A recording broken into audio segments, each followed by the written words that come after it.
What's next for the former MVP?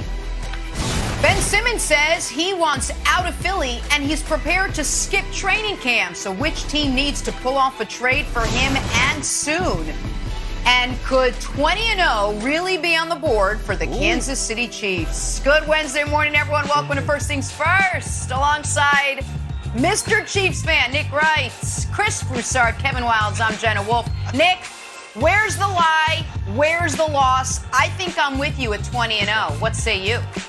Hard to find a loss, Jenna, and it might seem outrageous. This is a team that recently won 25 of 26. Just clean up that one game, 20-0 on deck. We'll discuss.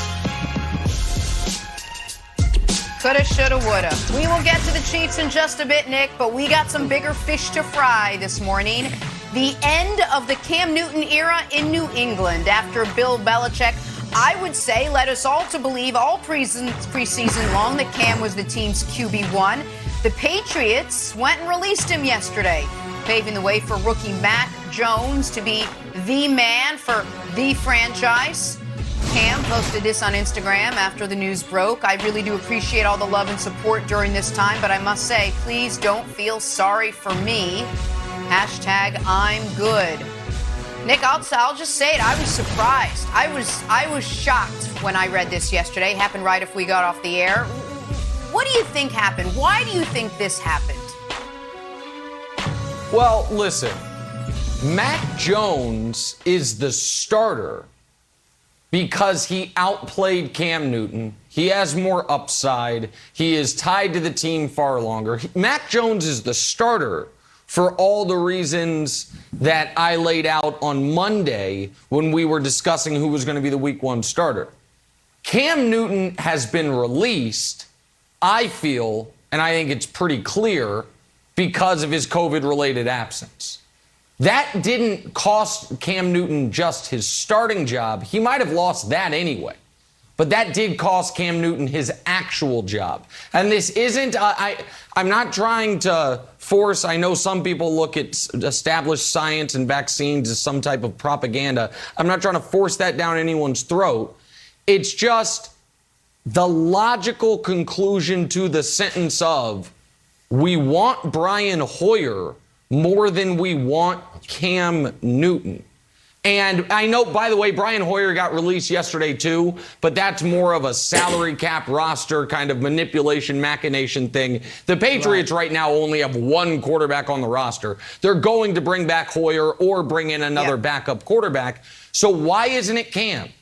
Because the juice is not worth the squeeze when you have a player who was inconsistent from a production standpoint, inconsistent from a health standpoint, and is, in the small minority of 7%, according to the New York Times, of NFL players who have refused to get the safe, free, effective vaccine. And Broussard, when COVID cost Cam Newton time last year through no fault of his own, and has already cost him time this year through fault of his own, I think that was the final, weight on the scale, ending his time in New England. I see no other justification as to why he wouldn't be the backup quarterback with some goal line and short yardage packages designed specifically for him. All right, I agree with you, Nick, on Mac Jones. Even those of us, including myself, who thought Cam would be the starter, it was only temporary. Like 4 games, 5 games, whatever. We felt Mac would be in there. And Bill Belichick has a history. One thing you have to give him, love him or hate him, he's going to play the player he thinks gives him the best chance to win. He did it with Tom Brady when he chose him over the first player in NFL history to make more than $100 million on a contract, and he was still in his prime, and that was Drew Bledsoe, and he chooses a 6th-round draft pick over him. He chose Vinny Testaverde over Bernie Kosar in Cleveland. So we know Belichick did this because he thinks Mac Jones is better, and he looked like he was probably better in the preseason. So that you're right on that. Where you might, I do agree with you, the vaccination plays some type of a role in the fact that he wasn't vaccinated, Cam, because all the reports are saying that is when Mac Jones definitively proved that he could be the starter. Because in those 3 days of practice where Cam was out because of protocol, Mac Jones stepped in with the first team and looked great against the Giants, who actually have a pretty good defense in their back and forth between those two teams in practices. So I think that was a role. I don't think, though, Cam got cut because he was unvaccinated. I think it's very possible that Bill Belichick went to Cam and be out of respect. And I believe all the reports that Belichick really liked Cam, really respects him. And I think he went to him and told him privately what the decision was, and that Cam probably gave him the choice. Do you want to stay here as a backup? Or he may have given him the choice. Ooh. You want to stay here as a backup, or would you like to go elsewhere? And here's what we know, Nick.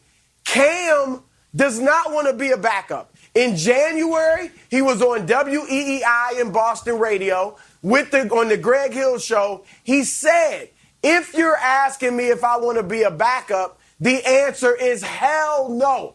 That's what he said. All right. And then a few days ago on Sunday, he posted on Instagram QB1. Now, was he talking about his jersey number? Possibly. But most people think he was talking about I'm the starter.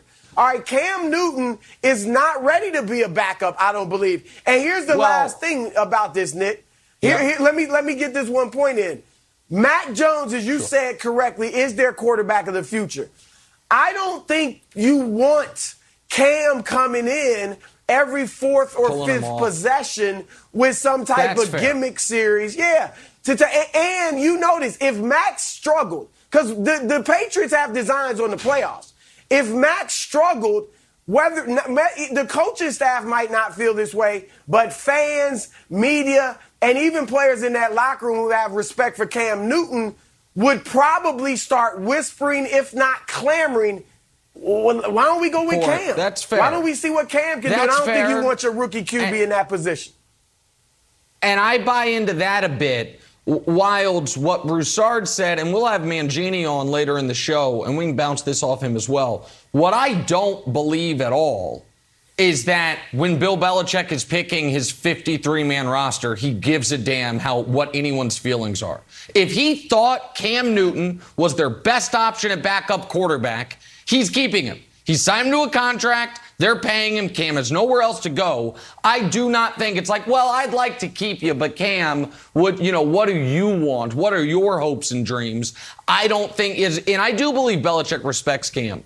I just don't think that there's ever, that no matter how much he respects a guy, he allows that emotion to play a part of his decision on building the roster. That's true. That's true. Yeah, I buy it. Belichick is not quite as cold and calculating as people have portrayed him, this Darth Vader character. And there are stories where he'll have some machination to put guys on the injured reserve list so they can get their pension or get some sort of bonus. Sure. There's plenty of stories out there like that nobody knows about, that Belichick did guys a solid.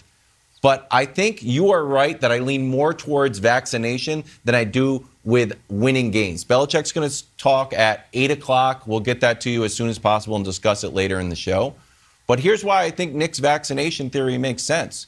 None of the other theories really hold water. We've heard, he'd be a distraction. Well, that's not true at all. If you think he's going to be a distraction, you haven't been paying attention to Patriots or anything Bill Belichick said or Josh McDaniels said or Matthew Slater said. Everyone says he's been fantastic, great leader to Mac Jones, and has provided a lot of energy and spark. Broussard, you said he doesn't want to be a backup. Like, all right. Reminds me of Carmelo. Like, they want me to come off the bench. Like, yeah, dude, that's where you're at. Like, you might not want to be a backup, but you are. So if you don't want to be a backup, the season starts next Thursday. For the Cowboys, you're not starting for the Bucs. So on Sunday, the Broncos are going to throw you in? That doesn't make a lot of sense when one of the reasons you struggled last year is because you didn't have a lot of time with the playbook. So I don't buy that. The other idea is that the Patriots don't need him. That doesn't make a lot of sense either. Because last year, he outplayed Hoyer. He outplayed Stidham. Those guys played terrible when Cam went down with COVID in Kansas City. And Bill Belichick knows. He knows that even if you do go